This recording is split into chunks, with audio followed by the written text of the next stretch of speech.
Hi hello అందరికీ నమస్తే. Welcome to my channel Sravanthi Venkateshwar. ఈరోజు రెసిపీ వచ్చేసి గుత్తి వంకాయ అండి. అది కూడా గ్రేవీ తోటి చాలా టేస్టీగా ఉంటుంది అండ్ ఈజీగా కూడా చేసుకోవచ్చు. ఇది బగారా రైస్లోకి, చపాతీలోకి, జీరా రైస్లోకి కూడా చాలా టేస్టీగా ఉంటుంది.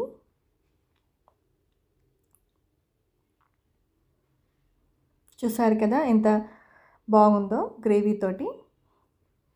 ఇప్పుడు ఈ కర్రీని ఎలా చేసుకోవాలో చూపిస్తాను. నేను ఇక్కడ చిన్నని వంకాయలు తీసుకున్నానండి. గుత్తి వంకాయకి ఎప్పుడు కానీ వంకాయలు చిన్నగా ఉంటే రుచి బాగుంటుంది.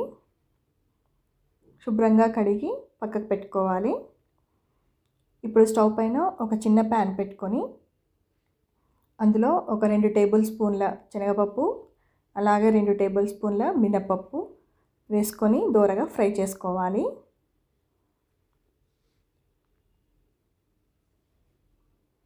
ఈ పప్పులను మాడనీయకుండా ఫ్రై చేసుకోవాలి.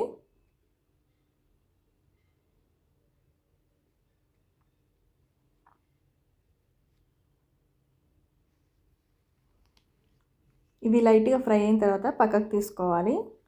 అలానే అదే ప్యాన్లో ఒక 4 టేబుల్ స్పూన్ వరకు నువ్వులు కూడా వేసుకొని ఫ్రై చేసుకోవాలి. నేను ఈ మసాలా వంకాయని పల్లీలు వేయకుండా నువ్వులు మాత్రమే వేస్తున్నానండి. మీకు నచ్చితే పల్లీలు కూడా వేసుకోవచ్చు. ఇప్పుడు ఒక మిక్సీ జార్లో మనం వేపుకున్న పప్పులు, అలాగే ఫ్రై చేసుకున్న నువ్వులు వేసుకోవాలి. ఇప్పుడు ఇందులోనే 2 లేదా 3 టేబుల్ స్పూన్ల కొబ్బరి పౌడర్, అలాగే 1 table spoon garam masala powder,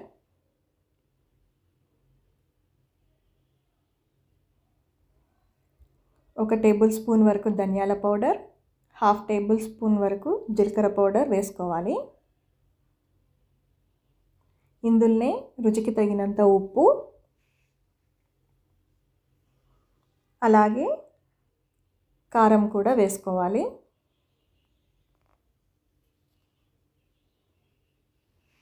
ఇప్పుడు కాస్త చింతపండు, అలానే పసుపు కూడా వేసుకొని మిక్సీ చేసుకోవాలి.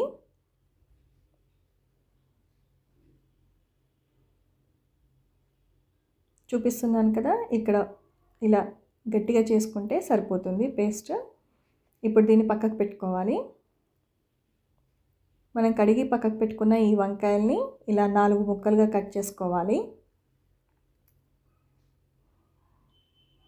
ఇప్పుడు ఈ కట్ చేసుకున్న వంకాయల్లో మనం ప్రిపేర్ చేసి పెట్టుకున్న ఈ మసాలా ముద్దని నింపుకోవాలి. ఇలానే అన్నిటి వంకాయలకు నింపేసుకోవాలి.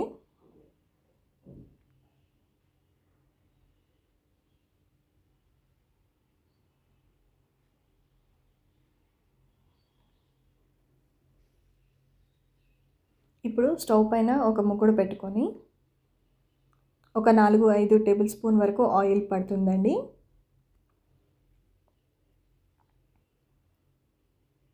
ఆయిల్ కాస్త వేడైన తర్వాత ఉల్లిగడ్డని సన్నగా చాప్ చేసి వేసుకోవాలి. ఈ ఉల్లిగడ్డలు ఇలా సన్నగా చాప్ చేసి వేసుకోవడం వల్ల మనకు గ్రేవీ అనేది థిక్గా వస్తుంది. ఈ ఉల్లిగడ్డలు కాస్త ఫ్రై అయిన తర్వాత ఇందులోనే అల్లం వెల్లుల్లి పేస్ట్ కూడా వేసుకొని పచ్చివాసన పోయేదాకా ఫ్రై చేసుకోవాలి. ఇప్పుడు ఇందులో మనం ముందుగానే స్టఫ్ చేసి పెట్టుకున్న వంకాయల్ని కూడా వేసుకొని బాగా ఫ్రై చేసుకోవాలి.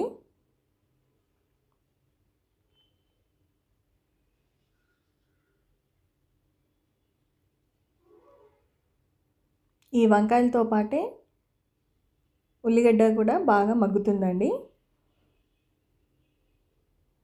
మధ్య మధ్యలో కలుపుతూ మూత పెట్టి మగ్గించుకోవాలి.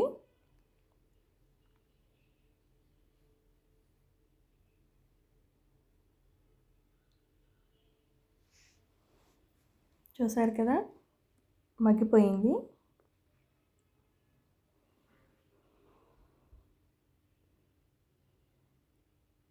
ఇప్పుడు ఇందులోనే మనం ముందుగా మనకు కొద్దిగా మిగిలి ఉన్న పేస్ట్ ఉంటుంది కదండి, అందులోనే వాటర్ యాడ్ చేసి వేసుకోవాలి.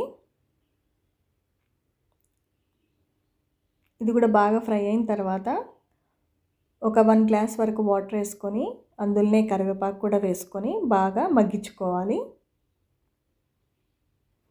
ఇలా బాగా దగ్గరికి వచ్చిన తర్వాత కొత్తిమీర వేసుకొని సర్వ్ చేసుకోవడమేనండి. ఎంతో టేస్టీగా ఉండే మసాలా వంకాయ రెడీ. మీకు నా ఛానల్ కనుక నచ్చినట్లయితే లైక్ చేయండి, షేర్ చేయండి, సబ్స్క్రైబ్ చేసుకోండి. Thank you for watching.